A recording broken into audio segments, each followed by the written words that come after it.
Féilte na bliana. Bach ranúr an páiste ná bé a cháthas nuair a bheoch an nolig a tacht. Dá mioch le héadán ba cheart é a choristeach gás glunne mar chúis sampla de ghaoine at. Tagan an nolig an 25 de bhíon an nolog. Bíon ihe nolig an ihe ribh sin. Is a gcuine le berthe an tlánathóra a chomór an iad an éile, dá bhrí sin tugtar féirí ní don na daoine óga, agus chuir na daoine fásta cartaí nolog chun na chéile, agus brontan isiúranta.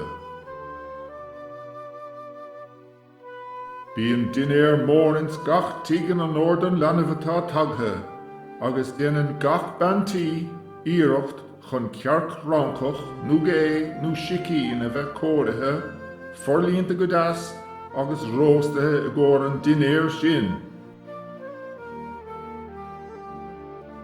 Ag deir an dinéir is gnáthach go mbíonn putóg nolog dá gháil amach.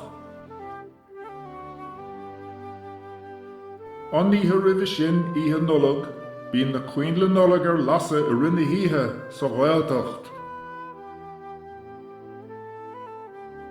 Crochan na páistí stocaí cosna tine an ihe sin, mar ceapid go dtiocas Santa Claus an ús an sin né, chun iad a líana le rudaí deasa. Láliste fáin a tugtar an lá tar éis le nolog, agus bíonn na bóchalaí amhaith an lá sin a lorg airgid don dráilín. Seachtain ní sin díreach, bíonn ihe cuile agus lá cuile ann, nó mar a tugtar ortha in áiteanna, ihe agus lá cín bliana.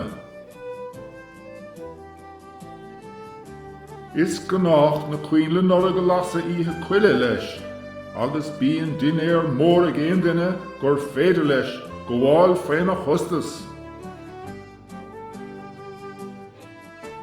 Lá nolig beag a bhíonn ann an 6 lá den áir, tugtar nolig na man leis. Ihe na trí ríthe a hagan ridis. An epifáin nó taisbáint ar díorna a chomór míad an lá son. Leabhar Ghobnaton.